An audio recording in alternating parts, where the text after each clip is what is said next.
সবাইকে আমি পুপু আমার নতুন একটা ভিডিওতে তোমাদেরকে অনেক ওয়েলকাম। আমরা সেদিনকে বাড়ির সবাই মিলে চলে গেছিলাম একটা বিয়ে বাড়িতে, মানে পাশে পাড়ায় বিয়ে বাড়িতে। আর কাকুলির হাতে দেওয়া হয়েছিল গিফটটা।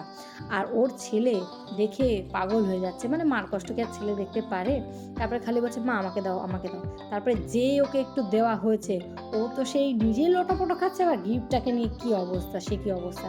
তারপরে সবাই মিলে টুকটাক করে নিল, আমি নিতে পারিনি কারণ আমার হাতে ব্যথা ছিল। তোমরা ভাবতেই পারো আমি কাকুলিকে কেন কাকুলি বলছি, আমার কাকি হয়। হ্যাঁ, ও আমার কাকি হয়, কিন্তু ও আমার বান্ধবীর মতনই। ওর সাথে আমরা মানে আমি আরও ঠিক বন্ধুত্বের সম্পর্কটাই আমাদের মধ্যে বেশি। আর আমি ওকে নাম ধরেই ডাকি কারণ ও ওটাতে কমফোর্টেবল বেশি ফিল করে।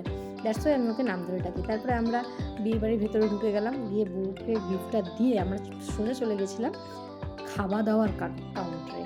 খাওয়া দাওয়ার কাউন্টারে গিয়ে দেখি ভেজ পকোড়া কফি হয়েছে। আমি কিন্তু কফিটা স্কিপ করে ভেজ পকোড়াটা ওরা নিয়েছিল, ওপর থেকে একটা নিয়েছিলাম। তারপরে চলে গেছিলাম ফুচকার কাউন্টারে। ফুচকা গিয়ে খেতে গিয়ে দেখি কাকা চলে এসেছে, কারণ আমার কাকা মনে ক্যাটারিংয়ের দায়িত্ব ছিল। বউকে দেখে যে বউর সাথে দেখা করতে আসবেন এমনটা হতে পারে না। তারপরে আমরা ফুচকা খেয়ে যেই মেন কোর্সের জায়গায় যেতে যাবো দেখি বর চলে এসেছে। তাই ভাবলাম বরের একটা ভিডিও করেই নিই। তোমরা কিন্তু দেখে নাও মেনু কী কী ছিল।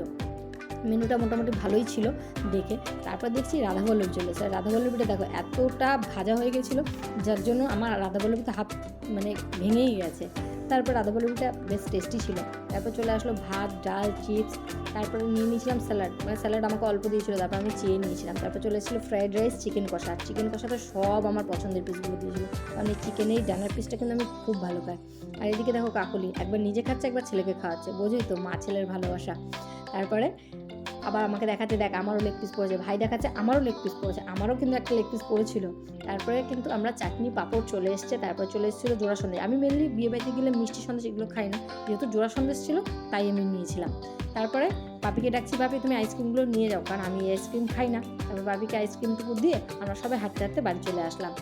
তোমরা কিন্তু জানিও ভিডিওটা কেমন লাগলো। দেখা হচ্ছে খুব তাড়াতাড়ি নেক্সট কোনো ভিডিওতে। টাটা।